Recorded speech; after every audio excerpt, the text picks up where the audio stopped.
Do you engage in the winning-losing game with your child? Let's find out.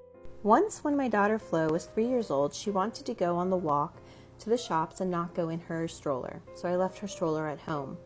On the way back, she just stopped and sat down on someone's front step.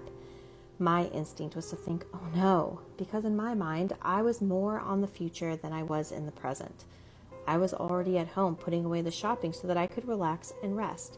It wasn't in my plan to rest halfway home, but Flo was resting now. Then I realized that it didn't matter when we got home. I put the bags down and crouched down beside her. Flo was looking at an ant following the crack on the pavement. Sometimes it disappeared into the crack and sometimes it came back out again. I watched her. An older man came up beside us and said to me, "Is she winning?" I knew what he meant right away.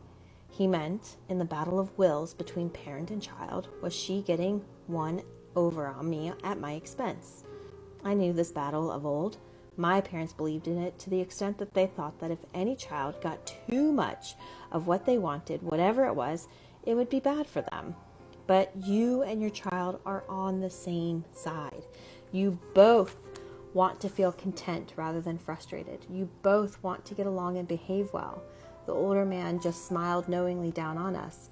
He was only trying to be friendly, so I didn't argue. I didn't say something like, "We are in a relationship, not in a battle."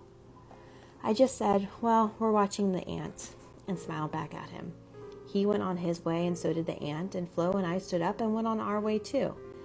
As I said above, all behavior is communication. So behind the behavior, you'll find the feelings.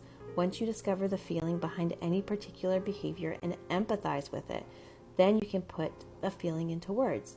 And it's then that you will help the child begin to use those words to express themselves. And then they'll have less need to act out that feeling to be heard. In the example above, I realized that Flo, unused to walking for so long, was tired and wanted to rest. I thought about how she might have been overwhelmed by the sights and sounds all around her. She might not have learned yet how to block out the ones that are not relevant to her, as an adult automatically does. And that may have been behind her need to just focus on one single thing. It is more useful to think of a situation from the child's point of view rather than yours. Mine here would have been, I want to get home. She is stopping me. It's my will against hers. Traditionally, it was thought that you must not let the child get their own way. I think that's what the old man was trying to say. He was going down the "you're making a rod out of your own back" approach. I hear about this all the time when I talk to parents about tantrums.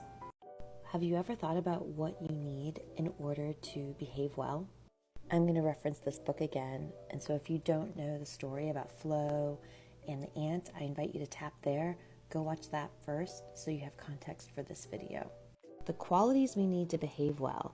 As I said above, your job is to model good behavior, to behave towards your child and towards other people with the same empathetic attitude and hope that your child will adopt this behavior too.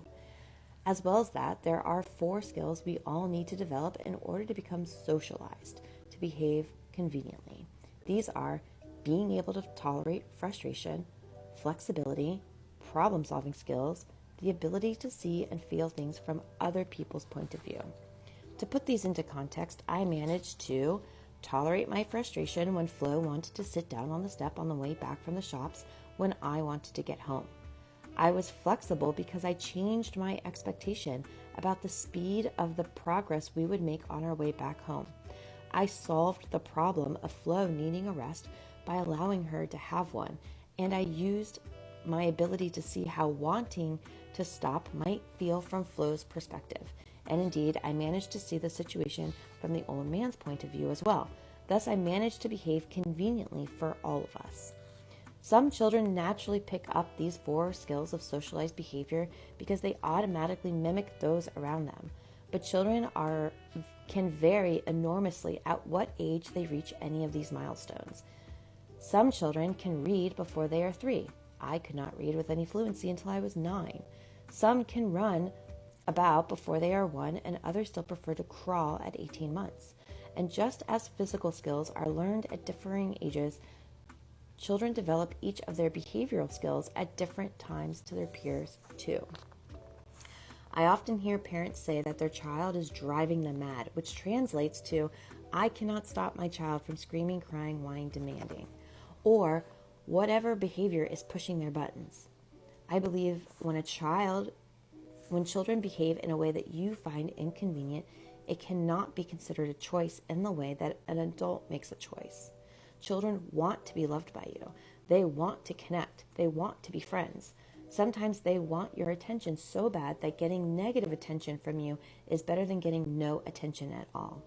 It helps when it comes to managing your own emotions around your child if you can understand the emotion and the circumstances that caused your child to behave in the way that you're finding it hard to deal with. I read this because temperament plays a huge part of this. Temperament of your child and helping support them to learn those skills plays a huge part of this.